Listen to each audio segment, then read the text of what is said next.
Good morning, good morning. Happy Friday, my friends. I'm gonna give y'all just a second to hop on. I'm here with Sammy. Sammy, can you say hi? Look. Sam, look.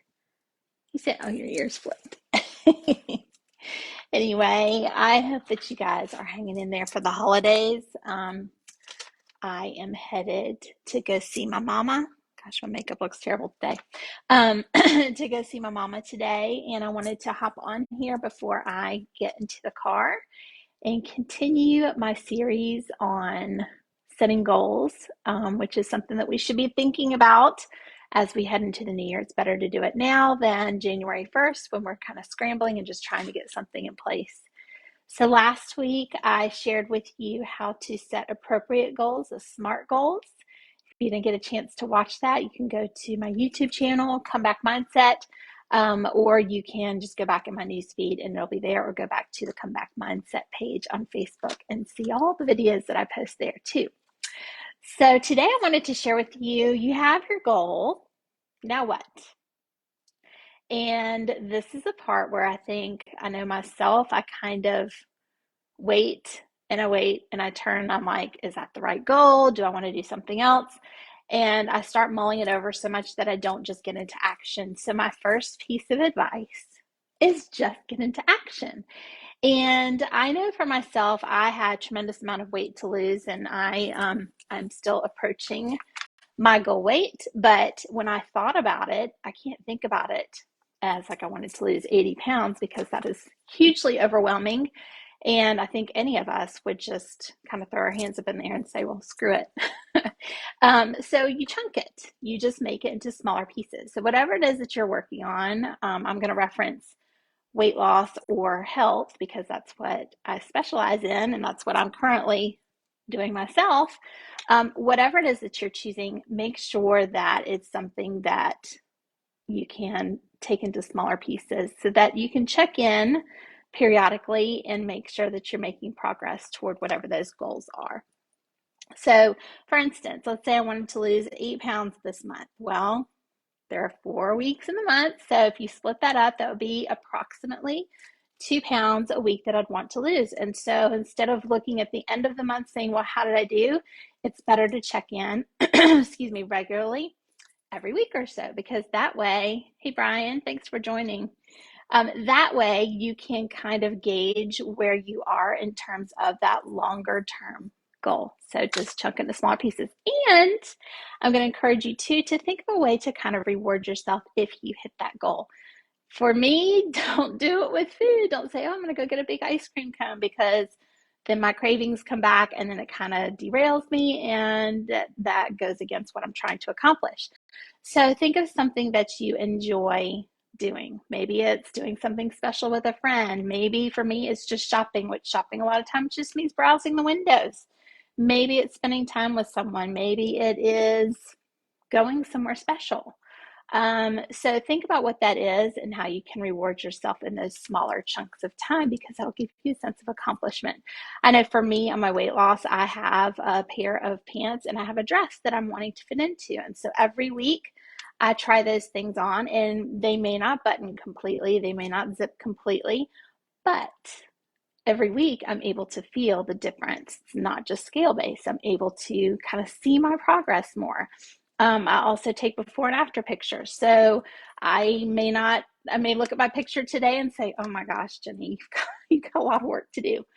But when I look at it as compared to a couple weeks ago or a month ago, it looks much, much different. So make sure you've got those little check-in points for you too. Reflection is super, super important. I know I like to track things. I have a couple of trackers. I have a water tracker. I also have a meal tracker. And I actually have just a pad of paper on my counter when I start picking at things, because that's my vice when I'm making dinners and lunches and snacks for my kids and my people. I tend to pick here and there, and picking can kind of add up to a lot of calories at the end of the day. So I keep a notebook and I make sure that I write down everything that I'm putting into my mouth. So that's one way that you could do it. You could just track maybe your feelings if you're working on a relationship, or track all different kinds of things. If you need ideas of something that you could track, shoot me a message. I would love to help you with that. I've got lots of ideas. There are some really great apps. If you are health minded like myself, I love my Fitness Pal. If you're on Optavia, there is one for Optavia that you can use. They're starting to put in all kinds of trackers in there. It's really, really great. So everything is technological these days. So that's really great. A journal. Some people just like to write. Just do the old fashioned way. Might be worth some money someday, right? So try that. Also, get an accountability partner, someone that you can check in with regularly. I would recommend at least once a week, maybe every few days if you're really close to that person. It could be somebody that's on the same journey as you, and it might be somebody that doesn't know anything about what you're doing, but just talk with them, share with them. They may have a different perspective to offer you that might help you feel like you're making more progress than what you think, because as we know, we are our own worst critics, right? So get an accountability partner. If you're exercising, get someone who can, call you and say, hey, let's not miss our walk.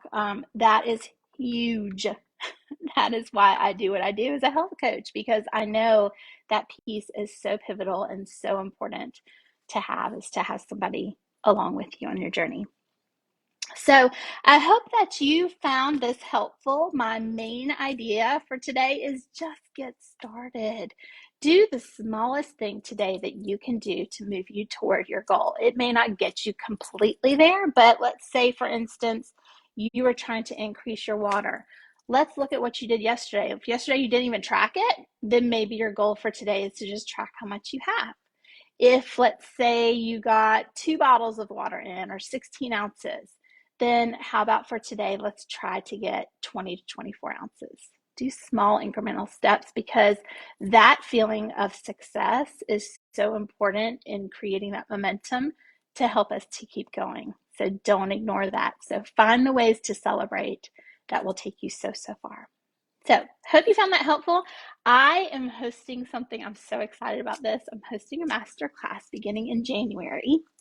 And if you'd like more information, let me know. It's going to be 4 weeks, 3 or 4 weeks. But I wanted to ask y'all, do you think I should do a 3-week? It's going to be on goal setting. And really, by the end of the month, we are going to be strong into our goals and already into action, when most people have already given up. Believe it or not, by February, most people have given up on whatever goals they've set in January. I don't want that to happen to you. So if you're interested in joining my masterclass, send me a message. You can go to jennylech.com. There's lots of information there. And I would love, love, love to have you there, because we're going to do amazing things in 2023. So let me know, 3 or 4 weeks, what do you think would be best? And let me know down below, or shoot me a private message. I hope you'll have a fantastic Friday, and I look forward to talking with you next week. Take care, guys.